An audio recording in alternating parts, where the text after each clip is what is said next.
इस वीडियो में हम बात करने वाले हैं मराठा एम्पायर की कंप्लीट हिस्ट्री पर, इसलिए थोड़ी देर के लिए आंखें बंद कीजिए और ध्यान से सुनिए। स्कूल की किताबों में मराठा साम्राज्य का जिक्र आता तो है, पर अक्सर वो कुछ लड़ाइयों और तारीखों में सिमट कर रह जाता है। आज हम उस कहानी के पीछे की कहानी में उतरेंगे कि आखिर वो क्या चिंगारी थी जिसने दक्कन में इतनी बड़ी आग लगा दी। हमारे पास जो स्रोत हैं वो हमें 17वीं सदी के एक ऐसे भारत में ले जाते हैं जहां मुगल सल्तनत एक विशालकाय कॉरपोरेशन की तरह थी। मतलब हर तरफ उसका दबदबा था और दक्कन में छोटी छोटी सल्तनतें थीं, जैसे रीजनल कंपनियां जो आपस में ही लड़भेड़ रही थीं। और इसी उथल पुथल के बीच एक जागीरदार का बेटा एक स्टार्टअप की तरह उभरता है और उस विशालकाय कॉरपोरेशन को सीधे चुनौती दे देता है। बिल्कुल कमाल की बात है ये। तो आज का हमारा मिशन सिर्फ ये जानना नहीं है कि क्या हुआ, बल्कि ये समझना है कि ये सब मुमकिन कैसे हुआ। वो कौन सी जमीन थी जिस पर शिवाजी महाराज जैसे लीडर ने इतने बड़े साम्राज्य की नींव रख दी। चलिए इसे आज ठीक से समझते हैं। मराठा शक्ति के उदय को समझने के लिए उस समय के दक्कन के माहौल को समझना बहुत जरूरी है। ये कोई एक रात में हुआ चमत्कार नहीं था, बल्कि एक परफेक्ट स्टॉर्म था जहां कई चीजें एक साथ हुई। अच्छा। सबसे पहली और सबसे बड़ी चीज थी राजनीतिक अस्थिरता। बहमनी सल्तनत के टूटने के बाद 5 सल्तनतें बनी, अहमदनगर, बीजापुर, गोलकुंडा वगैरह, और ये आपस में लगातार लड़ रही थी। तो एक तरह का पावर वैक्यूम बन गया था। मतलब अगर कोई नई संगठित ताकत उभरना चाहे तो उसके लिए मैदान लगभग खाली था। हाँ बिल्कुल, एक राजनीतिक शून्य था। लेकिन सिर्फ इससे तो साम्राज्य नहीं बनते। सही बात है। तो और क्या वजह थी? क्या भूगोल का इसमें कोई हाथ था? बहुत बड़ा हाथ था। दक्कन का ये इलाका, जिसे आज हम महाराष्ट्र कहते हैं, सह्याद्री की पहाड़ियों और घने जंगलों से भरा है। ये इलाका किसी भी बड़ी पारंपरिक सेना के लिए एक बुरे सपने जैसा था। मुगलों और आदिलशाही फौजों के हजारों सैनिक, उनकी तोपें, उनके हाथी, वो यहाँ आकर फंस जाते थे। सड़कें थी नहीं, सप्लाई लाइंस कट जाती थीं। और यहीं पर मराठों की होम ग्राउंड एडवांटेज काम आई होगी। बिल्कुल, उन्होंने इसी भूगोल को अपना सबसे बड़ा हथियार बनाया और गुरिल्ला युद्ध यानी छापामार युद्ध को एक कला में बदल दिया। ये आज के जमाने की एसिमेट्रिक वॉरफेयर जैसी कोई चीज हुई। हाँ बिल्कुल सही शब्द है, एसिमेट्रिक वॉरफेयर। आप एक छोटी ताकत होकर भी एक बड़ी ताकत को थका सकते हैं, परेशान कर सकते हैं। मराठा सैनिक अचानक हमला करते, नुकसान पहुंचाते और फिर गायब पहाड़ियों में। और इन सबके बीच एक सामाजिक और धार्मिक लहर भी तो चल रही थी, है ना? भक्ति आंदोलन का जोर था। हाँ, और ये बहुत जरूरी कड़ी है। समर्थ रामदास और तुकाराम जैसे संतों ने लोगों में एक नई चेतना जगाई। उन्होंने समानता की, स्वाभिमान की बात की। समर्थ रामदास ने तो स्वराज यानी अपना राज के विचार को लोगों के बीच लोकप्रिय बनाया। तो लोगों में एक ऐसी लीडरशिप की तलाश थी जो उनकी पहचान, उनकी संस्कृति की रक्षा कर सके। बिल्कुल। और जब लोगों में असंतोष हो तो उसे एक दिशा चाहिए होती है, और आर्थिक हालात ने इसमें आग में घी का काम किया। अच्छा, वो कैसे? दक्कनी सुल्तानों की लगान व्यवस्था बहुत दमनकारी थी। किसान अपनी उपज का एक बड़ा हिस्सा टैक्स में दे देकर थक चुके थे। शिवाजी महाराज ने इसी गुस्से और निराशा को एक संगठित सैन्य शक्ति में बदला। उन्होंने कहा, तुम अपनी जमीन के लिए लड़ो, अपने हक के लिए लड़ो, और मैं तुम्हें नेतृत्व दूंगा। उन्होंने किसानों को सिपाही बना दिया, उन्हें एक मकसद दिया। तो ये सारे हालात मिलकर एक मंच तैयार कर रहे थे जिसपे शिवाजी महाराज का उदय हुआ। वो एक जागीरदार शाहजी भोंसले के बेटे थे, लेकिन इनकी परवरिश और सोच एक आम जागीरदार से बहुत अलग थी। जीजाबाई को जाता है, उन्होंने शिवाजी को सिर्फ कहानियां नहीं सुनाई, बल्कि उनमें स्वाभिमान और अन्याय के खिलाफ खड़े होने का जज्बा भरा। उनके गुरु दादाजी कोंडदेव ने उन्हें राजकाज और युद्ध के ट्रेनिंग दी, और स्रोत ये भी बताते हैं कि उन पर सूफी संत पीर शेख याकूब से लेकर रामायण महाभारत की शिक्षाओं तक कई तरह के प्रभाव थे। ये दिलचस्प है कि उनका नाम भगवान शिव पर नहीं, बल्कि एक स्थानीय देवी शिवाई माँ के नाम पर रखा गया था। ये छोटी सी बात बता दी है कि उनकी जड़ें कितनी गहरी स्थानीय संस्कृति में थी। बिल्कुल, और उन्होंने बहुत कम उम्र में ही काम शुरू कर दिया।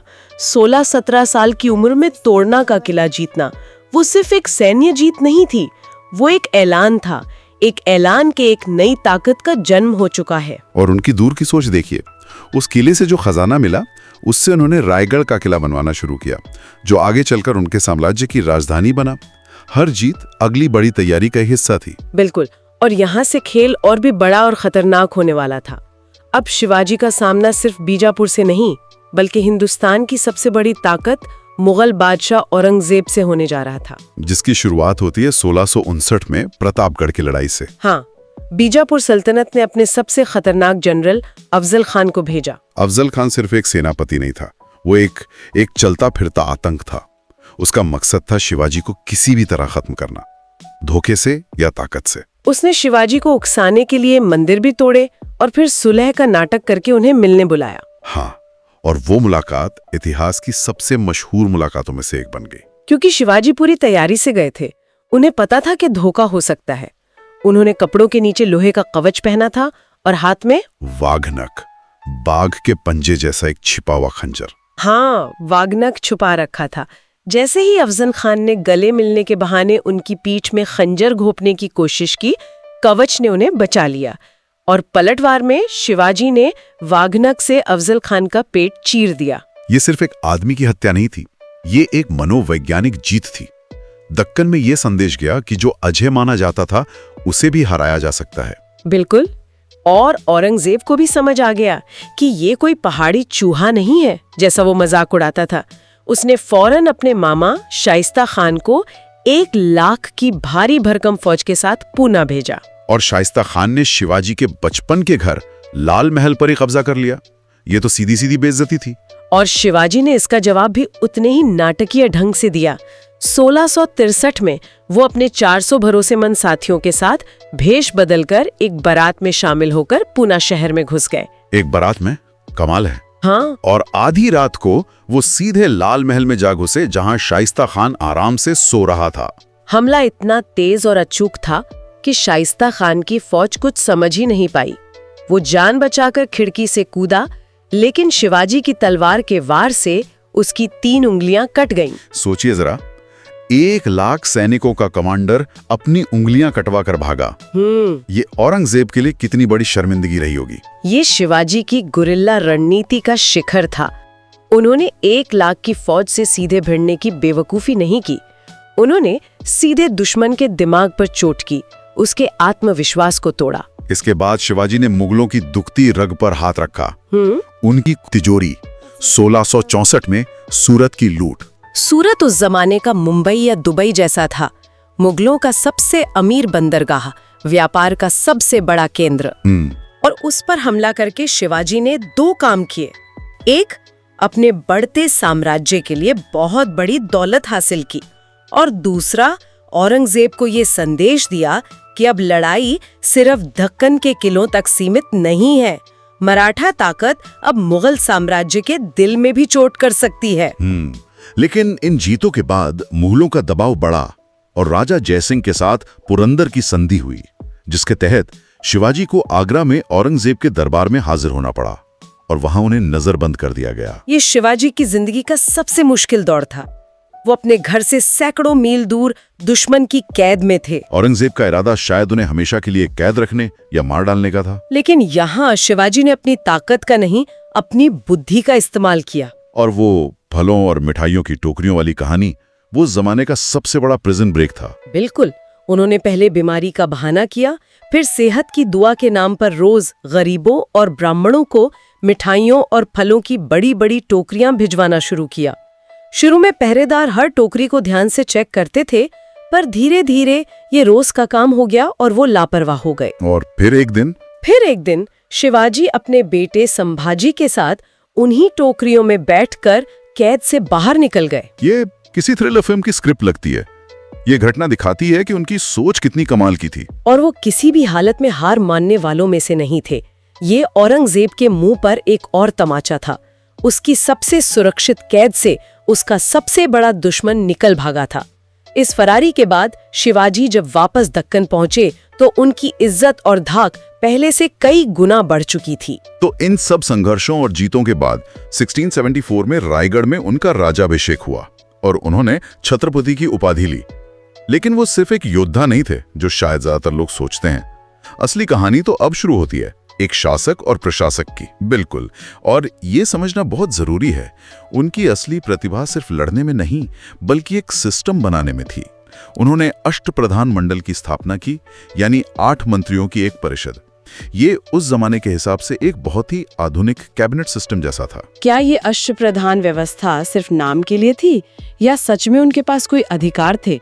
मतलब क्या वो सिर्फ सलाहकार थे या फैसले भी ले सकते थे? ये बहुत अच्छा सवाल है। वो सिर्फ सलाहकार नहीं थे, हर मंत्री अपने विभाग का प्रमुख था और उसके लिए जवाबदेह भी था। पेशवा प्रधानमंत्री की तरह पूरे प्रशासन की देखरेख करता था। अमात्य आज के वित्त मंत्री की तरह खजाने का हिसाब रखता था। सुमंत विदेश मंत्री था और सेनापति कमांडर इन चीफ। शिवाजी ने यह सुनिश्चित किया कि शक्ति किसी एक व्यक्ति के हाथ में केंद्रित ना हो। उन्होंने एक जवाबदेह सरकार की नींव रखी। हाँ, और उनकी राजस्व प्रणाली यानी टैक्स सिस्टम के बारे में भी बहुत बात होती है। चौथ और सरदेशमुखी, ये सुनने में थोड़े मुश्किल लगते हैं, लेकिन इनका कॉन्सेप्ट बहुत ही क्रांतिकारी था। शिवाजी की असली जीनियस सिर्फ युद्ध में नहीं बल्कि साम्राज्य निर्माण के बिजनेस मॉडल में थी। चौथ और सरदेशमुखी सिर्फ टैक्स नहीं थे, ये एक तरह का protection as a service model था। प्रोटेक्शन एज अ सर्विस, ये तो बहुत आधुनिक शब्द है। इसका क्या मतलब हुआ? इसका मतलब ये था कि शिवाजी पड़ोसी राज्यों से कहते थे कि आप अपनी आमदनी का 25% हिस्सा यानी चौथाई हमें चौथ के रूप में दीजिए और बदले में हमारी सेना आप पर कभी हमला नहीं करेगी और बाहरी आक्रमण से आपकी रक्षा भी करेगी। वो मुगलों को कह रहे थे, आपकी केंद्रीकृत व्यवस्था सुरक्षा नहीं दे पा रही, हम देंगे और उसकी एक कीमत होगी। लेकिन क्या पड़ोसी राज्य इसे एक तरह की हफ्ता वसूली के तौर पर नहीं देखते होंगे? क्या इससे उनके बीच नाराजगी पैदा नहीं होती थी? जरूर होती होगी। कई इसे जबरदस्ती ही मानते थे, लेकिन विकल्प क्या था? या तो वो मराठों से लगातार लड़ते रहें और अपना सब कुछ बर्बाद कर लें, या फिर एक तय रकम देकर शांति और सुरक्षा खरीदें। ज्यादातर ने दूसरा रास्ता चुना।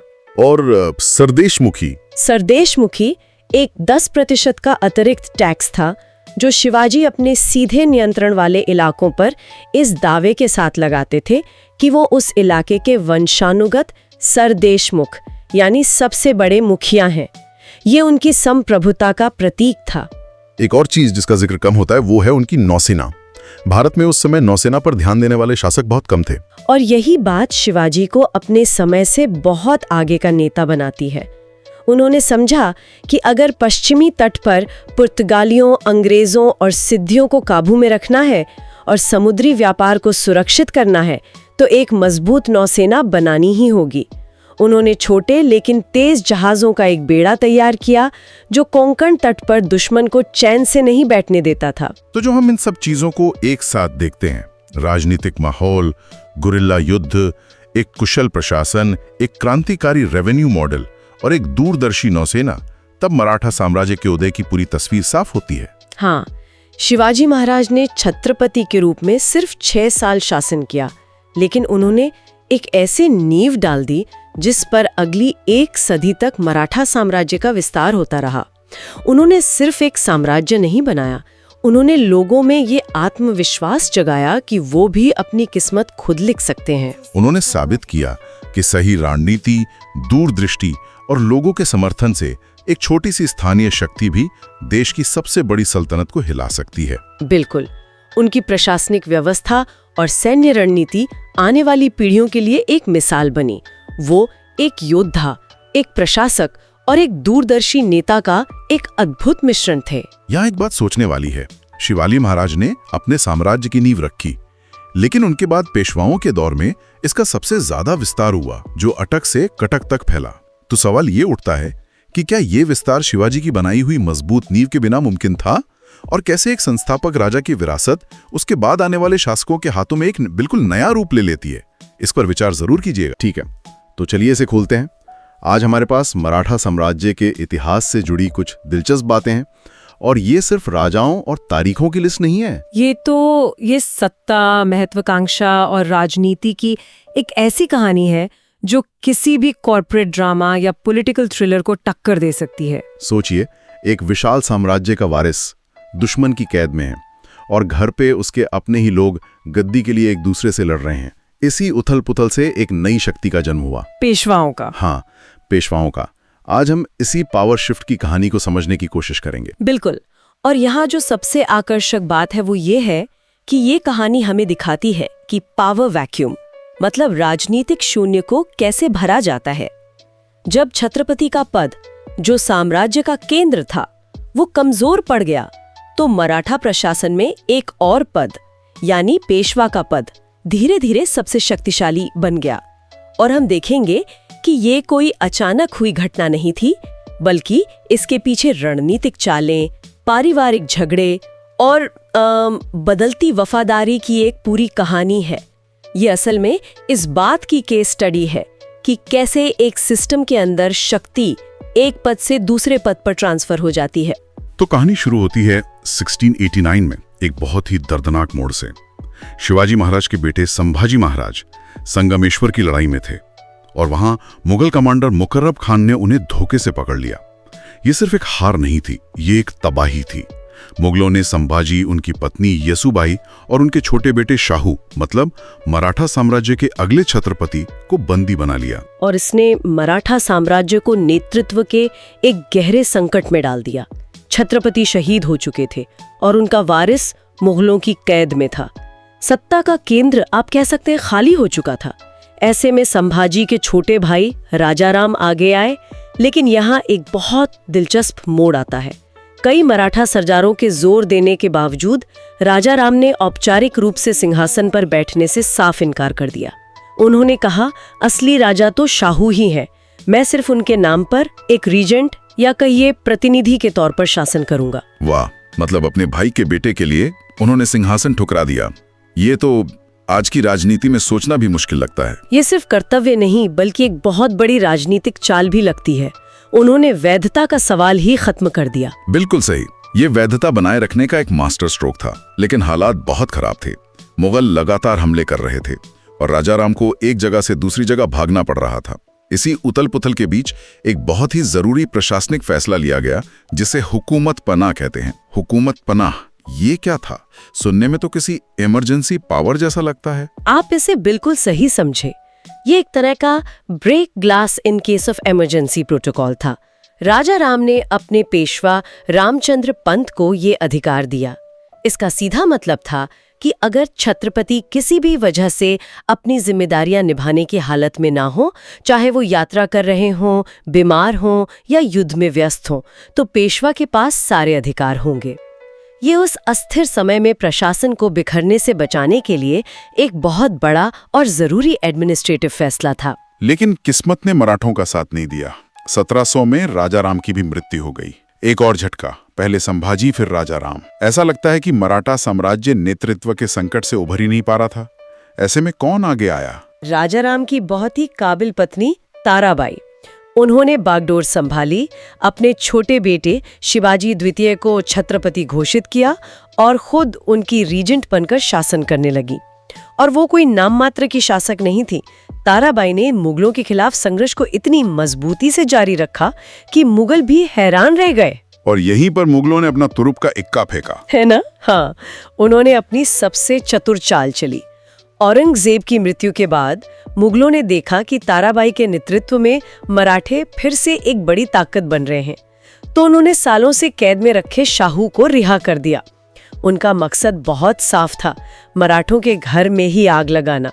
उन्होंने एक ही सिंहासन के 2 दावेदार खड़े कर दिए। मतलब उन्होंने मराठों की अपनी ही ताकत, सिंहासन के प्रति उनकी वफादारी को उनके खिलाफ इस्तेमाल किया। एक तरफ ताराबाई थी जो अपने बेटे के लिए लड़ रही थी, और दूसरी तरफ शाहू जो कानूनी तौर पर असली हकदार थे। शानदार चाल। और ताराबाई ने इसे तुरंत समझ लिया। उन्होंने शाहू को एक धोखेबाज घोषित कर दिया। उनका तर्क था कि इतने साल मुगल कैद में रहने के बाद ये या तो असली शाहू नहीं है या फिर वो मुगलों के हाथों की कठपुतली बन चुके हैं। इससे मराठा सरदार 2 गुटों में बंट गए। ये एक क्लासिक गृह युद्ध की स्थिति थी। और इसी टकराव का नतीजा थी 1707 की खेड़ की लड़ाई। यहाँ एक व्यक्ति ने शाहू का साथ देकर पूरा खेल बदल दिया, बालाजी विश्वनाथ। उनके समर्थन से शाहू जीत गए। ताराबाई को हारकर कोल्हापुर जाना पड़ा। जहां उन्होंने एक अलग रियासत बना ली। मतलब एक मराठा साम्राज्य अब 2 हिस्सों में बंट गया था, सतारा में शाहू का और कोल्हापुर में ताराबाई का। एक ही परिवार, 2 राजधानियां। अब यहीं से पेशवाओं के असली उदय की कहानी शुरू होती है। लेकिन एक आम गलतफहमी है कि बालाजी विश्वनाथ पहले पेशवा थे।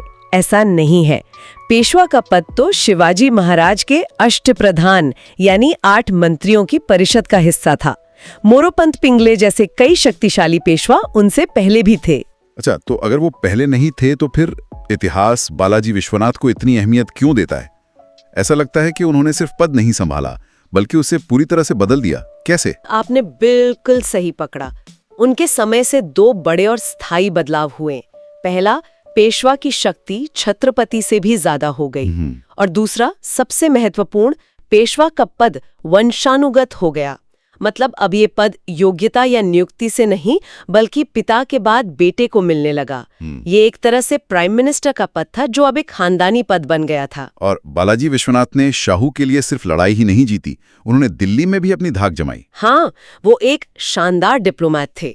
1719 में वो दिल्ली गए और कमजोर हो चुके मुगल बादशाह फारूक शेर से एक संधि की। इस संधि के तहत मुगलों ने शाहू को मराठा साम्राज्य का आधिकारिक शासक मान लिया।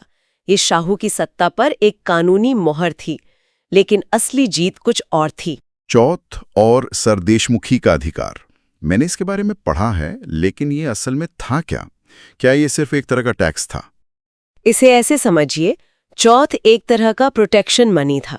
मराठे दक्कन के 6 मुगल प्रांतों को बाहरी हमलों से बचाने की गारंटी देते थे और बदले में उन प्रांतों के कुल राजस्व का 25% यानी 1/4 लेते थे।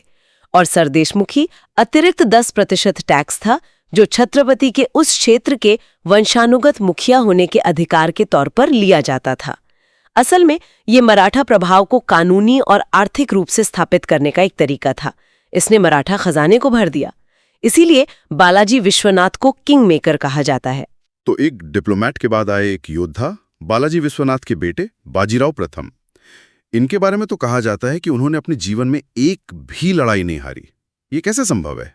क्या वो सच में इतने महान थे या उनकी किस्मत अच्छी थी? कि महाराज के बाद उन्हें गुरुल्ला युद्ध का सबसे बड़ा विशेषज्ञ माना जाता था। उनकी रफ्तार और अचानक हमले करने की क्षमता दुश्मनों को सोचने का मौका ही नहीं देती थी। हाँ। लेकिन उनकी सबसे बड़ी ताकत थी उनकी महत्वाकांक्षा। वो मराठा साम्राज्य को सिर्फ दक्कन तक सीमित नहीं रखना चाहते थे। हाँ, उनका सपना कृष्णा नदी से लेकर अटक तक मराठा साम्राज्य फैलाने का था। उन्होंने हिंदू पदपातशाही की अवधारणा भी दी थी। पर इसका असली मतलब क्या था? क्या ये एक धार्मिक आंदोलन था या उत्तर भारत में विस्तार के लिए एक राजनीतिक बहाना? यह एक बहुत ही महत्वपूर्ण सवाल है। हिंदू पदपातशाही का मतलब एक हिंदू साम्राज्य की स्थापना करना था, लेकिन इसे सिर्फ धार्मिक नजरिए से देखना सही नहीं होगा। यह उस समय की राजनीति के लिए एक बहुत ही शक्तिशाली नारा था। मुगल साम्राज्य बिखर रहा था और उत्तर भारत में कई हिंदू राजा और सरदार थे। बाजीराव ने इस नारे का इस्तेमाल उन सभी को एक मराठा नेतृत्व वाले गठबंधन में एकजुट करने के लिए किया ताकि मुगलों की जगह एक नई शक्ति ले सके। तो यह धर्म और राजनीति का एक बहुत ही चतुर मिश्रण था। और उन्होंने अपने सपनों को हकीकत में बदला भी। पुर्तगालियों से सालसेट और बसीन छीनना, हैदराबाद के निजाम को बार बार हराना, वो वाकई एक अजेय शक्ति बन गए थे। बाजीराव प्रथम के बाद उनके बेटे बालाजी बाजीराव, जिन्हें नाना साहेब प्रथम भी कहते हैं, पेशवा बने। अगर उनके पिता एक महान योद्धा थे तो वो एक महान प्रशासक और विस्तारक थे। उनके समय में पेशवा की शक्ति अपने चरम पर पहुंच गई और जो पावर शिफ्ट बालाजी विश्वनाथ ने शुरू किया था, उन्होंने उसे पूरा कर दिया। और ये औपचारिक रूप से हुआ 1750 में संगोला समझौते के साथ। बिल्कुल। उस समय छत्रपति थे राम राजा। इस समझौते के तहत छत्रपति ने अपनी सारी प्रशासनिक और सैन्य शक्तियां औपचारिक रूप से पेशवा को सौंप दी। अब छत्रपति सिर्फ सतारा के एक प्रतीकात्मक राजा रह गए थे, एक रबर स्टैंप की तरह। असली सत्ता पुणे में बैठे पेशवा के हाथ में थी। मराठा साम्राज्य अब प्रभावी रूप से पेशवाओं का साम्राज्य बन चुका था। और बालाजी बाजीराव के समय में मराठा साम्राज्य ने अपना सबसे बड़ा विस्तार देखा। भारतीय उपमहाद्वीप का लगभग 1/3 हिस्सा उनके नियंत्रण में था। उनकी ताकत का अंदाजा इस बात से लगाया जा सकता है कि 1752 में उन्होंने मुगल बादशाह के साथ एक समझौता किया था। जरा सोचिए, जो मुगल कभी उनके सबसे बड़े दुश्मन थे, अब वही अपनी सुरक्षा के लिए उन्हें पैसे दे रहे थे। सत्ता का समीकरण पूरी तरह से बदल चुका था। हाँ, उस समझौते में पेशवा ने मुगल बादशाह को बाहरी और आंतरिक खतरों से बचाने की गारंटी दी, और बदले में मुगल बादशाह ने मराठों को उत्तर पश्चिम के प्रांतों से चौथ वसूलने का अधिकार दे दिया। ये मराठा शक्ति का शिखर था। वे अब दिल्ली के किंग मेकर बन चुके थे। लेकिन कहते हैं कि जब आप शिखर पर होते हैं तो गिरने का खतरा सबसे ज्यादा होता है, और मराठों के लिए वो गिरावट आई 1761 में पानीपत की तीसरी लड़ाई में। ये एक विनाशकारी मोड़ था। अफगान शासक अहमद शाह अब्दाली ने भारत पर हमला किया।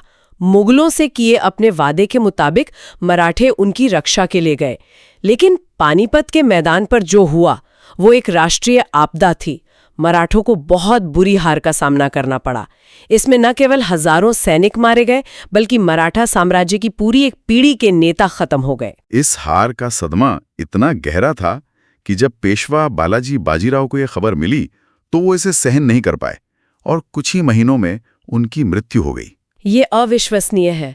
मतलब हार की खबर ने ही पेशवा की जान ले ली। ये बताता है कि ये सिर्फ एक सैन्य हार नहीं थी, ये एक मनोवैज्ञानिक हार भी थी। बिल्कुल। एक ही झटके में मराठा साम्राज्य ने अपना नेता, अपनी सेना का एक बड़ा हिस्सा और अपनी प्रतिष्ठा खो दी। हालांकि उनके बेटे माधवराव प्रथम, जो बहुत ही काबिल थे, ने सिर्फ 11 साल के अपने छोटे से शासनकाल में मराठों की खोई हुई प्रतिष्ठा को काफी हद तक वापस पा लिया। उन्होंने हैदराबाद के निजाम और मैसूर के हैदर अली को हराया, और दिल्ली पर भी मराठा नियंत्रण फिर से कायम किया। वो एक व्हाट इफ वाले किरदार है। अगर वो ज्यादा जीते तो शायद इतिहास कुछ और होता। लेकिन उनकी भी बहुत कम उम्र में 1772 में मृत्यु हो गई, और यहीं से पतन का अंतिम अध्याय शुरू हुआ। उनकी मृत्यु के बाद उत्तराधिकार के लिए वही पुरानी कहानी शुरू हो गई, पारिवारिक झगड़े। हाँ, और इस बार मुख्य किरदार थे माधव राव के चाचा रघुनाथ राव, जिन्हें राघोबा भी कहा जाता था। वो पेशवा बनने के लिए इतने महत्वाकांक्षी थे कि उन्होंने अपने ही भतीजे नारायण राव की हत्या की साजिश रची। इस घटना ने मराठा सरदारों को बुरी तरह से विभाजित कर दिया। और जाहिर, जहां घर में लड़ाई होती है वहां बाहरी लोगों को मौका मिल जाता है, और उस समय अंग्रेज इसी मौके की तलाश में थे। आपने सही कहा। राघोबा ने पेशवा बनने के लिए अंग्रेजों से मदद मांगी, और बस अंग्रेजों को मराठा राजनीति में सीधे हस्तक्षेप करने का सुनहरा मौका मिल गया। यहीं से एंग्लो मराठा युद्धों की नींव पड़ी। मराठे अब बाहरी दुश्मन से नहीं बल्कि आपस में ही लड़ रहे थे, और अंग्रेज इसका पूरा फायदा उठा रहे थे। और इस कहानी का अंत हुआ बसीन की संधि के साथ, जिसे आखिरी पेशवा बाजीराव द्वितीय ने साइन किया था। ये अंग्रेजों की एक बहुत ही चतुर नीति थी, जिसे सब्सिडियरी अलायंस या सहायक गठबंधन कहते हैं। इसका सीधा मतलब था, हमारी सेना रखो और अपनी आज़ादी हमें दे दो। राजा को अपनी विदेश नीति और सेना पर नियंत्रण छोड़ना पड़ता था, जिसके बदले में अंग्रेज उसकी रक्षा करते थे। असल में ये गुलामी का एक मीठा नाम था। बाजीराव द्वितीय ने अपनी गद्दी बचाने के लिए संधि पर हस्ताक्षर कर दिए और मराठा स्वतंत्रता का प्रभावी रूप से अंत कर दिया। तो ये एक ऐसे साम्राज्य की कहानी है जो बाहरी दुश्मनों से ज्यादा अपने ही आंतरिक संघर्षों की वजह से टूटा। एक समय था जब पेशवा दिल्ली के बादशाह को नियंत्रित करते थे, लेकिन अंत में परिवार के झगड़ों और व्यक्तिगत महत्वाकांक्षाओं ने उस महान शक्ति की नींव को ही खोखला कर दिया। और ये एक बहुत ही महत्वपूर्ण सवाल खड़ा करता है, किसी भी संगठन या साम्राज्य के लिए बड़ा खतरा क्या होता है, बाहरी दुश्मन या आंतरिक फूट? मराठों ने मुगलों जैसी विशाल शक्ति को हराया, लेकिन वे अपनी ही आंतरिक राजनीति का सामना नहीं कर सके। ये सोचने वाली बात है कि इतिहास में सत्ता का हस्तांतरण कैसे होता है, जब एक पद केवल प्रतीकात्मक रह जाता है और असली शक्ति कहीं और चली जाती है। क्या आज भी हमें अपने आसपास कॉरपोरेट जगत में या राजनीति में ऐसी स्थितियां देखने को नहीं मिलती, जहां एक सीईओ नाम का होता है और कंपनी कोई और चला रहा होता है? ये इतिहास का एक सबक है जो आज भी उतना ही प्रासंगिक है।